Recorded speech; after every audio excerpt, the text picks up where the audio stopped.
bursaries, and yet education is a national budget. We will save a lot by looking at duplicated items to save that money and send it to the essential services. As we are doing so, Madam Speaker, we must not reduce the budget to social spending that keeps the dignity of the human beings in this country. Our development strategy must be people-centered. We must provide education. We can only keep increasing our budget in education. We must provide better health. We must keep increasing the budgets in health. We cannot say we are not now going to pay the interns. We are not going to pay the doctors.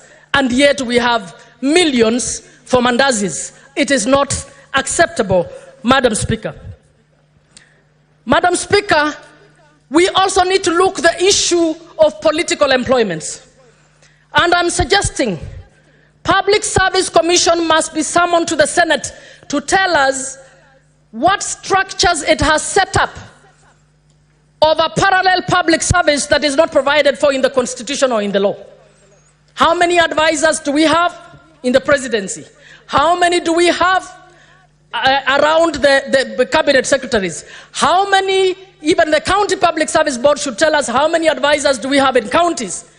That is a parallel, silent public service. As they are telling us, the SRC must join them to tell us how they have cleared payments of salaries to unstatutory and unconstitutional offices. Who is going to be held accountable for that? So those two bodies must tell us what we need to do. We also need to find out why are employment laws not being followed? Why are constitutional commissions which are supposed to be independent not doing this? Why are TSC letters being peddled by politicians? Why is TSC issuing employment letters? TSC has been practicing has been in the practice of employing those who've been waiting before the ones who are qualified recently. Can we have a public audit to find out how many people were politically employed because they know politicians, and those who are waiting and are sons and daughters of poor people were not able to get those issues? Madam Speaker, we need to also audit debt. And I'll go quick. We need to audit our debt and ensure to find out documents and all agreements relating to debt need to be made available to Parliament so that Parliament can actually audit this. We also need to audit the debt expenditure. So we borrowed for this. Have we been doing this? And I'm suggesting that we get a special team to be able to do this. I think the Auditor General needs to be facilitated. Parliamentary PBO office needs to be revamped to help us to do debt auditing, Madam Speaker. If we do this and we do it transparently so that our audit is made public, it's not an audit to be hidden, then the Kenyan people will be able to know what we are doing. Madam Speaker, we must audit all funds. We have so many funds. The Youth Fund, the Women Fund, the CDF. How are they being implemented? We need to audit them. I think that the thinking behind funds is good and is noble. But are they being used for purposes that they were supposed to?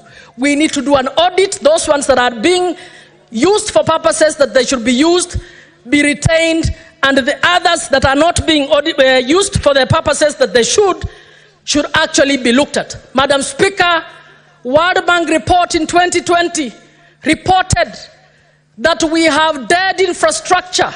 They said 50% of CDF projects were dead because when an MP comes, they don't want to touch what the other one did. That is public money. We need to find out whether we need to put in place better structures for the management of CDF. Madam Speaker, then we come to Bunge. Bunge must do its bit like every other. The National Assembly, together with the Senate, have passed laws that are unconstitutional. I want us to do an audit of the cost that unconstitutional laws being challenged in court have cost the taxpayer because we did not do our job as bunges. I want to find out how many laws we have passed. For instance, 30 minutes to pass a law to enable the KDF to be set against our kids. No public participation, no adequate time for members of parliament to discuss that. Madam Speaker, as bunge, we must take responsibility for passing laws that have violated the Constitution, for passing laws that have circumvented the Constitution. Madam Speaker, I want to speak to the people of Kenya as well. As we are speaking and everybody is taking responsibility, I would want our people to also take responsibility. When we queue to receive 200 shillings from politicians in funerals and elsewhere, I want us to start asking ourselves, where do you think this person has got money from? He does not have even one industry in that county of yours. He does not have a factory where he's employing anybody. He moves around in very, very affluent vehicles, dressed up well, and just stands and dishes money, and you take that money. Ask yourself, who in their right mind would take monies that they have worked hard in a business to build a business and start dishing it out? What are we doing? That is money that should have been providing your schools that is being dished out to you. That is money that should have been making it possible for you to get access to health that is being dished out to you. Madam Speaker, we need to speak to our people to say, do not encourage thieves and do not elect thieves.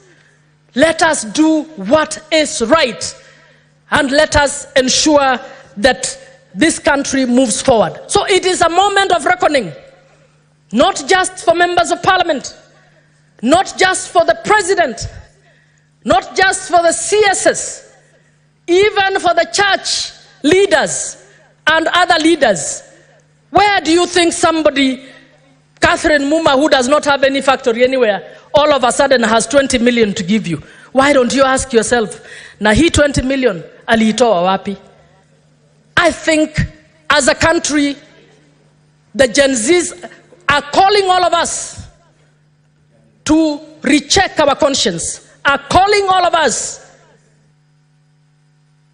Senator Catherine, your time is up. 1 minute only to finish the sentence. Just 1 minute. I will finalize. Madam Speaker, I think I've spoken to every sector of society, and all I'm saying, all of us need to introspect and do the right thing for this nation. Thank you. Senator Karungo Dhangwa. Thank you very much, Madam Speaker. I'm really happy also to weigh in into this motion and support this motion. Madam Speaker, on 26th of June, I had written to your office requesting us to do the same, to have a motion to discuss what we are discussing today. I'm happy, though I did not get a reply, I'm happy it has come through the channels that it has come. For us to discuss this issue,